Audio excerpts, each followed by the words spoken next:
Alright, what's up guys? My name is Zach, and for the last week I've been driving the 2025 Acura ADX A-Spec. Up front is a 1.5 liter turbocharged inline-4, and down below is a CVT. Now I'm super excited to be sharing this ADX with you here today because this is an all-new vehicle from Acura. Now it is based off of the several-year-old Honda HR-V, which I love that product. This is now the upscale, better version of the HR-V. And I love the HR-V, so I'm very curious to tell you guys how this stacks up. Did Acura hit this one out of the park, or do they miss what made the HR-V so good? But if you'd like to submit your own vehicle and have it reviewed here on the channel, you can head on over to my website, zackpradel.com/submit.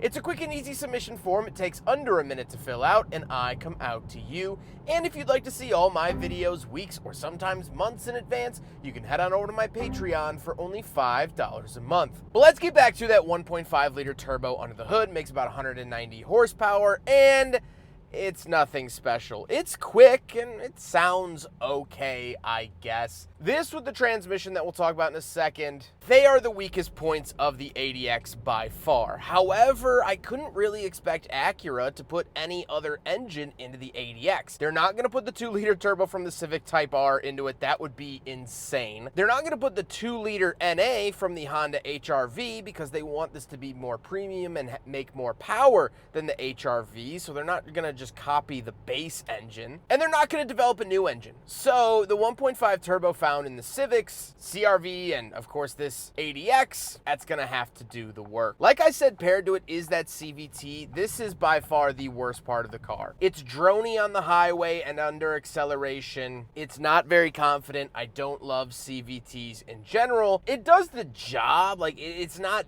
bad in any way. It's just not great, and I don't really enjoy it. I think it does hurt the drivability of this car a little bit. Last but not least, this particular ADX is all-wheel drive. However, you can find them in front wheel. How does it feel to drive the ADX? Well, that's actually one of its better parts. Hi, can I get a medium caramel iced coffee with an extra pump of caramel and light ice? Thank you. You too.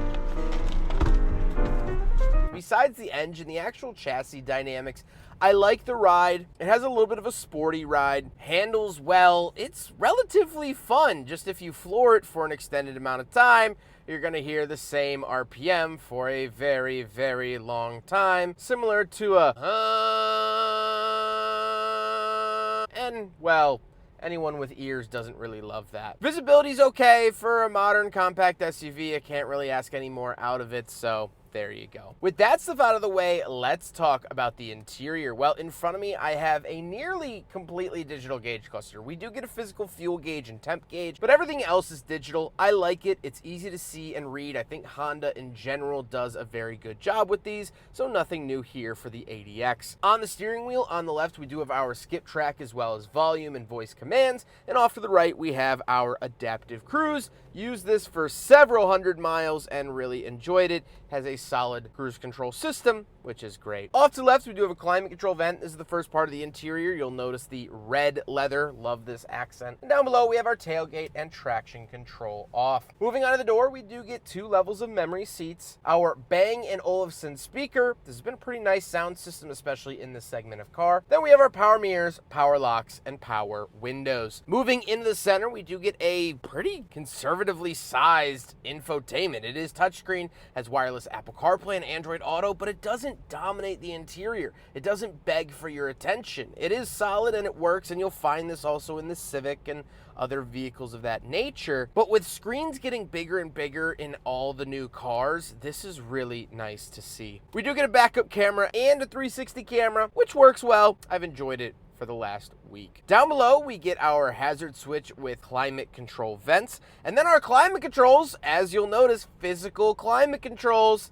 And this being a brand new vehicle, that means they're going to stick around here for a while. They're very tactile, they work well, it has dual zone climate, heated and ventilated front seats. So love this section here. Honestly, one of the best parts of the ADX. Down below, we have 2 USB-Cs as well as a 12-volt outlet along with a wireless phone charger. And then we have 1 cup holder up here. However, we're not going to big friggin' bottle test quite yet. Moving on to the center console, we do have our drive modes for sport, normal, comfort, snow, and individual. We have our automatic start, stop, on and off, and hill descent control, power parking brake and brake hold, and then the shifter off to the right, standard normal shifter. Love to see this. It's not a button or a dial or a jigsaw puzzle in order to get it into gear. Very straightforward. You're going to know how to operate it from minute 1. Then we have another cup holder. So now we'll do a big friggin' bottle test. And that tiny little one up front does not pass, but they give you a bigger one out back, and it does in fact pass the big friggin' bottle test.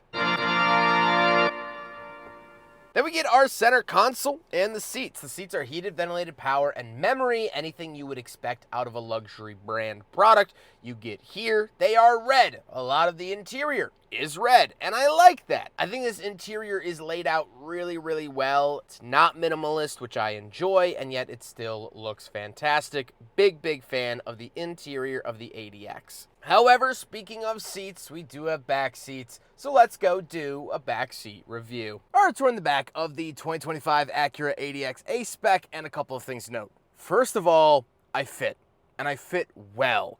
The reason I say that and emphasize that is that one of this car's competitors, at least in my mind, is the Lexus UX 200 or 300 and the Mazda CX-30. Both of those have absolutely dreadful back seats. This is not. This is far from dreadful. My knees have space before hitting the seat in front of me. This is my driving position. I'm 5'11" and not a small guy. I fit back here. My head isn't hitting the ceiling. I have LED lights. I mean, this is like a really, genuinely good back seat. Plenty of space. If you're smaller than me, you're gonna fit even better, which odds are you are. So I get 2 USB-Cs. I get climate vents. This is such a home run in this segment. Again, comparatively to the CX-30 and the UX300, this is way better than both of them. I think the UX300, I could barely close the door because my leg had to stick out too much because I couldn't squeeze it behind the front seat. So, this is amazing. Incredible. Absolutely love to see it. Let's hop into the back. We'll take a quick look at the trunk space, which is also pretty good, and then we'll talk about the looks. All right, around the back of the Acura ADX, bird squawking, little button here, and it is a power-operated tailgate. I believe I left my sweatshirt. Oh, and my tripod back here. I did not leave my... Where'd I put my sweatshirt? Uh-oh. All right, well, we have my tripod. Get that out of the way.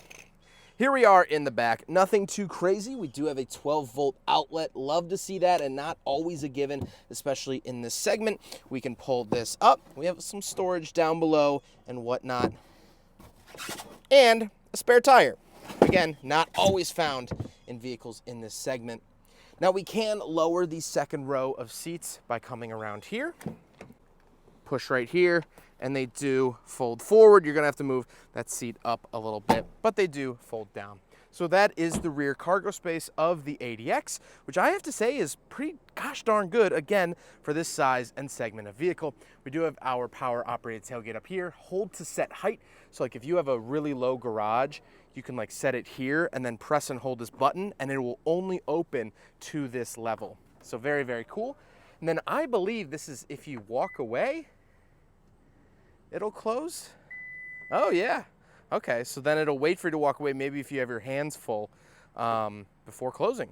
Very cool. Well, it's beeping at me because the car's still on. But let's talk about the looks. Now we gotta talk about the looks, and I like the look of the ADX. It's interesting enough. It looks very Acura. I don't think it's a stunner. I don't think I'm gonna put a picture of one on my wall as a poster. I'm not gonna brag to my friends about how good it looks. It's fine. It's an Acura SUV, and I think it fits within the family lineup pretty well. With all of that being said, let's get on to my final thoughts. What do I think driving the ADX for the last week?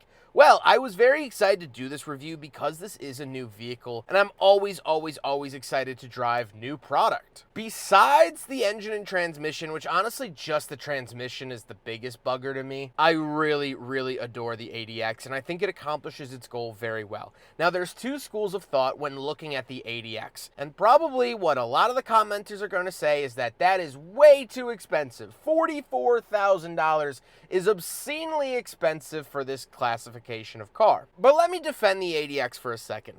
There is a cheaper version. It's called the HRV, and those start in the high 20s. While this starts in the mid 30s, this isn't a required vehicle. You don't have to buy this. If you're trying to pinch pennies and you want a good deal and a solid vehicle like this, buy the HRV. This is supposed to be more exclusive. This is supposed to be a lower volume product, and so it's priced as such. Yeah, you and I probably wouldn't spend $44,000 on a car like this. But if you have 3 Escalades, 4 penthouses, and a cruise ship, and you want to buy your son or daughter their first car, get them one of these. It's going to have more bells and whistles, but still be that Honda lovability. If you've always been an Acura family, and the missus has an MDX, and you have an Integra Type S, but you want something a little bit more dailyable during the week, get the ADX. So this isn't trying to be budget friendly, and there's always going to be people in the world that are willing to pay a little bit more for a little bit more. This is the most top tier HRV you could physically get. It's like whenever I see those $20 smoothies. Yeah, sure, maybe that's not what I would spend my money on, but there's people that do, and there's people that care about premium ingredients, there's people that care about presentation, there's people that care about image, and while that might not be me, I'm happy that products exist for those people that do prioritize that. And that's what the ADX is. And so that is the other school of thought, is that this is just the nicest HRV possible, and I love that. It's good to drive, the interior feels lovely, it's not bad to look at, it's simple, it's sizable. If you live in a city, this is gonna be very reasonable to park and get around. I don't know, man. I really think that this ADX is pretty close to a slam dunk. And I had my hesitations, but whatever those were at the beginning of the video have been squashed by now. I hope you guys enjoyed the video. Huge thank you to Acura for sending me this ADX for the last week to drive around. Huge thank you to Drive Shop for facilitating the cleaning and delivery of this ADX, as well as thank you to the Midwest Automotive Media Association. But I hope you guys enjoyed the video. Don't forget to rate the video, comment on the video, and subscribe if you really liked it. Take care, guys.